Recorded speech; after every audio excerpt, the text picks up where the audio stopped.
With football around the corner, time to start building up that bankroll. And we want to help by slashing the cost of all daily picks packages priced at $25 or more, including 5% best bets through the end of July.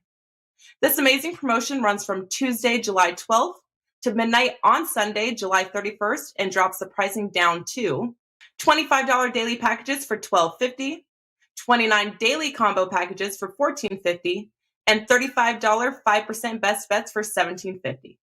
But even better, this is the perfect time to take advantage of our one-day all-access pass. This package locks in the handicapper of your choice for one whole day for only $39, including when they have a 5% top play that usually sells for $35. But during our 50% slash promotion, you get a one-day all-access for only $19.50. We know this business is loaded with competitors and copycats, and we are very proud and extremely excited to be one of, if not, the premier sports betting information provider in North America. Our special discount pricing goes live on Tuesday, runs through the end of the month, does not require a coupon, and is available just by going to your favorite WagerTalk or Sports Memo Handicappers homepage right now.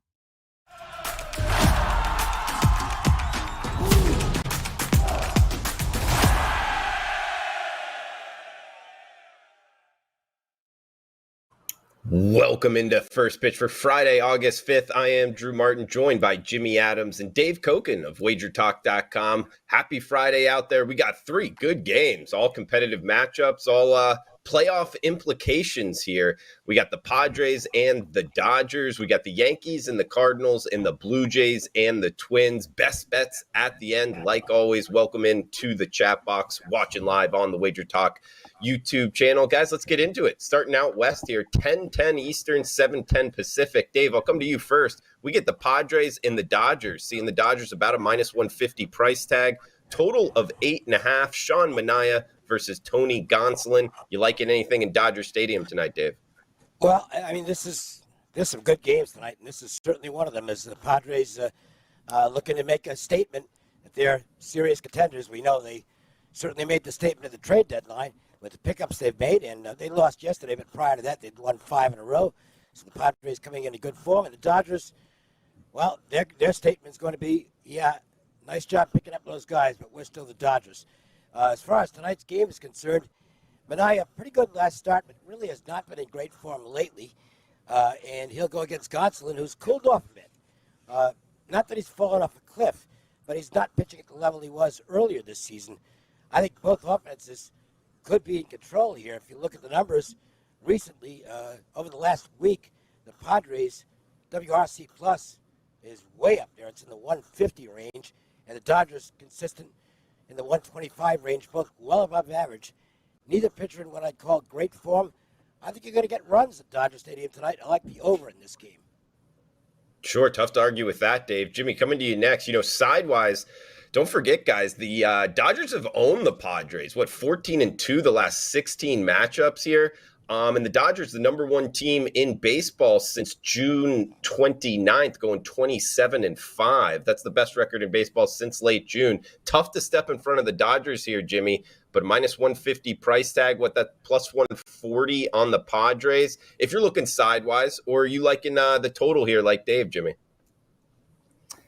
Yeah, I'm going to go ahead and try and step in front of LA here. So we all know how good the Dodgers lineup is, and we all know that the Padres had some great acquisitions. I mean, their lineup, Profar, Machado, Soto, Bell, Drury, and it just goes on. I think this is a more important series for the Padres. I think they really want to make a statement that, hey, we're here, we're a contender now.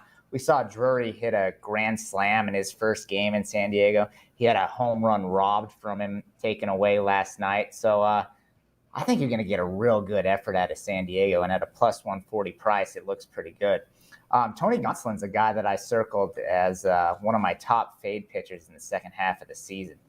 Doesn't necessarily have overpowering stuff. He has a 2.41 ERA and a 3.57 FIP. So regression's coming, and we've already seen it. He's given up 14 runs in his last 4 starts. Gonsolin in certain spots that I am looking to bet against, and with this powerful Padres lineup that is motivated, I'm going to take a shot with San Diego tonight. All right, looking towards the pods. Good start here, guys, heading out west. We got Raven in the chat box. Welcome in. He's liking the over in this game. Jessica, shout out to you as well. Happy Friday out there to Daniel and Nathan Cantor watching in the state of Hawaii. So good morning to you, Nathan. Appreciate everybody joining us live. Let us know where you're watching from, what you're looking to bet tonight as we head to the next game. Jimmy, we got the Yankees and the Cardinals. 8.5 the total. Yankees minus 150. Nestor Cortez, the lefty, going for the Yanks. Daniel Hudson, he struggled of late going for the Cardinals. You know, Jimmy, the Cardinals winning 4 straight. And oh, by the way, the Brewers have lost 4 straight. So tied atop the NL Central here. And the Yankees losing 2 straight on the road. Best team in baseball record-wise. However, just a 500 team. Their last 36 games, 18-18. Can you step in front of the Yanks here? Minus 150, plus 140 on the Cardinals. What are you liking? Gonna be tough to step in front of the Yanks, but at the same time, the Cardinals are hot as well. It's gonna be a difficult series for St. Louis. Yankees, despite their recent struggles, still remain first in runs per game, second in on-base percentage. Nestor Cortez has been a bright spot all season in New York, brings in his 2.53 ERA and 111 strikeouts. They've lost 3 of 4. On the other side, you have the Cardinals, who have won 4 straight and 6 of 7, as you mentioned. Dakota Hudson not trending in the right direction right now. So ERA went from 3.60 in May to 4.58 in June and 5.14 in July. That's a bad way to be headed when you're running into this New York lineup. That the Cardinals are hot, though, like I said, so I think this one spells runs. I'm going to actually look towards the over in this game. Even if Cortez has a solid outing, the Yankees bullpen has been a little shaky in recent weeks. So looking for points in this one, Drew. Okay, good stuff, Jimmy. And Dave, coming to you next. Are you liking anything here, Yanks and Cards? I'm going to agree with Jimmy. I think you're going to get runs tonight. Nestor Cortez, no complaints about him at all. He's been rock solid for the Yankees, but he's a left-hander. And the Cardinals have bruised lefties all season long at home. The lefties anywhere over the last 4 weeks. Their WRC plus is over 150 against lefties, so they've crushed southpaws. And Dakota Hudson is certainly the weak link in the St. Louis Cardinals rotation. Nothing at all wrong with the Yankees offense. I think the bullpens could be stretched tonight as well. I think you get a high-scoring game here, so I'm liking the over as well. Okay, look for runs tonight in St. Louis, guys. Just a scheduling quirk here that I found with the Yankees. You know, just 18-18 the last 36. The last series against the Seattle Mariners, which they went 1-2, started 21 straight games against contending teams. So if the Blue Jays were ever going to try to reel them in, now might be the time. Not sure if they can get there, but Dave, coming to you with the next game, segueing to the Blue Jays versus the Twins. Good matchup here. Minus 120, as high as minus $1.25. Looks like mostly minus 120s right now. That's the Blue Jays as the road favorite. 8.5 the total. Barrios versus Molly making his first start here for the Twins after the trade. Are you liking anything Jays and Twins tonight? No, I don't like this game. Barrios is pitching much better lately, but he is still prone to giving up the long ball, and the Twins can hit the ball out of the park. Malley making his first start. First start for the Twins, and I always find it difficult to try and guess what a guy is going to do in his first start, especially moving from a team that was, just showing up and playing the games to all of a sudden pitching in a big game. This is the biggest game Malley's pitched in all year long. He's been pitching good ball lately, which is the reason I think the price tag went up on him a little bit toward the break, toward the deadline, I should say. And the Twins were willing to give up something for him. So they have faith in Malley. Neither offense hitting much right now. I guess if I had to play the game, I'd go with the under, but I'm not a full game under fan, and I just don't feel good enough about either pitcher to be sound enough to risk anything on the first 5. So you can call it a guess on the first 5 under, but that's as far as I'll go. Okay. And Jimmy, coming to you next. One thing I took away breaking this down from a side perspective, the Jays 14-4, their last 18. Of course, since that change at the managerial position, which, hey, if you've been with us watching First Pitch, guys, all season long, Dave Koken was the one that put us onto that. Watch out for that kind of change at the managerial position. Maybe look to bet on them. Well, the Blue Jays kind of fit that bill. 14-4, their last 18, 112-53 run differential in that stretch. And one thing I took away from handicapping Malley here, Jimmy, is his home ERA was over 5 and his road ERA under 4. So he kind of had reverse splits there, pitching at home and pitching away. But of course, that's kind of, in my opinion, based on what ballpark he was pitching there in Cincinnati, Great American Ballpark, a hitter's ballpark. So him being at home in Minnesota actually might help his numbers moving forward. However, going up against this Blue Jays offense, number 3 by OPS and weighted runs created in baseball. So kind of a tough matchup here for him. See how it goes. I like the Blue Jays. What are you liking tonight in Minnesota, Jimmy? I agree with you, Drew. I'm going to roll with Toronto. There's no way I can step in front of them right now. Agree with what you said about Molly. Coors Field gets all the hype, but Cincinnati's one of the most hitter-friendly parks as well. So his numbers will probably improve as he makes his first start in Minnesota. And I don't have much bad to say about Molly. He's a solid pitcher. But this Toronto team is hot right now. Won 9 of 12 since the break. They put up 9 runs yesterday. Toronto in the second half is absolutely a bet-on team for me. They have been and will continue to be as we move forward. You can call it unlucky or you can call it situational hitting, but Toronto was one of the worst teams in the league with runners in scoring position in the first half. And we've already seen that kind of turn as they've gone on this win streak and they're putting up runs at a high rate.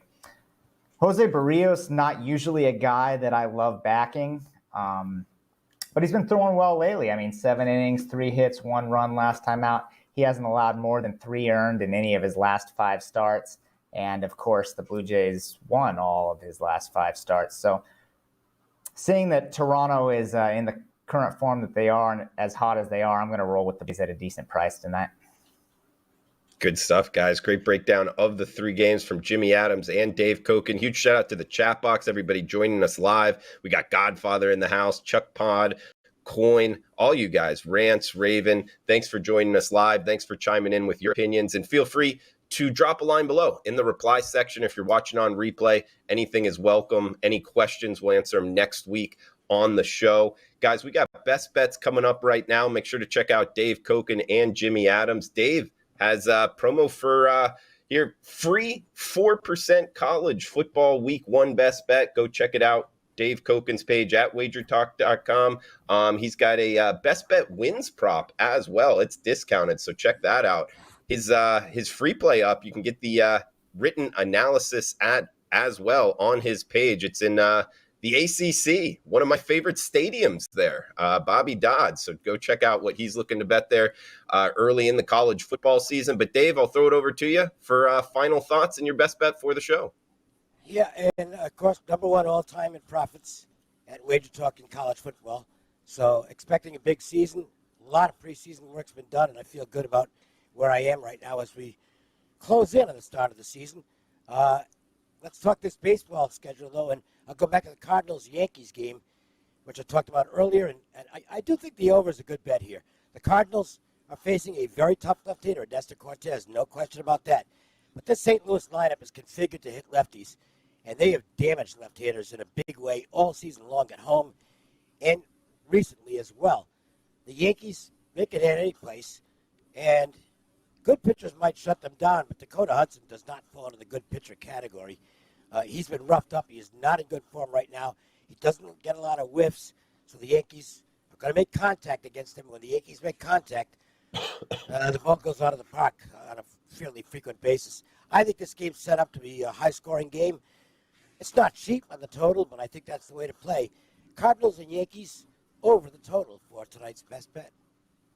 Over the total for Dave. I'm going over the total in the nightcap, guys. We got the Padres and the Dodgers, Manaea versus Gonsolin. I bet at action. Look, when you look at both of these two lineups, weighted runs created plus or OPS, two of the top 6 lineups in baseball the last week. They're both seeing it well. So I think both offenses are kind of bet on right now. And when you look at the starting pitchers, guys, Tony Gonsolin, he was kind of in the conversation for Cy Young. I think that's kind of water under the bridge right now, particularly because his last 3 starts, 6.75 ERA. He's given up 12 earned runs his last 16 innings. So he's cooled off of late. And Sean Manaea on the other side, kind of the same theme, 25 earned runs in his last 41 innings. He's given up 10 home runs in that stretch, plus the fact his last time versus the Dodgers, it was a season high 6 earned runs given up. He only lasted 4 innings. So this Dodgers team hits him well. Both lineups hot right now. 8 in the hook being the total. Late night action.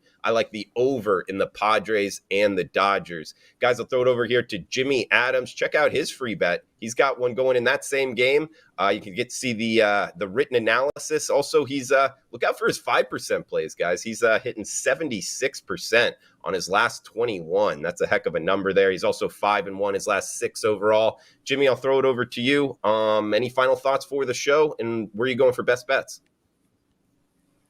Yeah, thanks, Drew. I'm excited for preseason football. We went 8-2 in 2021, and we cashed a real easy first bet last night with the Raiders. 5%ers, we've taken a couple losses as of late, but it's not. There's other plays too, So we're 5-1 in our last 6 overall, and we move forward tonight. So this is a play that is an official client play, and I'm gonna take the Padres at the plus 140 price. I think it's a good price. I think San Diego's going to make a statement with their lineup tonight. And I've circled Tony Gonsolin as a fade pitcher in certain spots. Once again, this is one of those spots against a team that I think can really knock him around. Sean Manaea, kind of a ward, but off a good start. And I think San Diego has a great shot to take game 1 of this series tonight. Padres for my best bet. All right, good stuff from Jimmy and Dave. Guys, the recap here for the best bet, Padres, Dodgers over 8.5 for me. Jimmy, you just heard it there, Padres plus 140. Dave Koken, Yankees, Cardinals over 8.5 as well. For Jimmy Adams, Dave Koken, check them both out, WagerTalk.com. I am Drew Martin. Please smash that like button. Feel free to reply below, guys. Thanks for tuning in. Have a fun, safe weekend. We'll talk on Monday. With football around the corner, time to start building up that bankroll. And we want to help by slashing the cost of all daily picks packages priced at $25 or more, including 5% best bets through the end of July. This amazing promotion runs from Tuesday, July 12th to midnight on Sunday, July 31st, and drops the pricing down to $25 daily packages for $12.50, $29 daily combo packages for $14.50, and $35 5% best bets for $17.50. But even better, this is the perfect time to take advantage of our one-day all-access pass. This package locks in the handicapper of your choice for one whole day for only $39, including when they have a 5% top play that usually sells for $35. But during our 50% slash promotion, you get a one-day all-access for only $19.50. We know this business is loaded with competitors and copycats, and we are very proud and extremely excited to be one of, if not, the premier sports betting information provider in North America. Our special discount pricing goes live on Tuesday, runs through the end of the month, does not require a coupon, and is available just by going to your favorite WagerTalk or Sports Memo Handicappers homepage right now.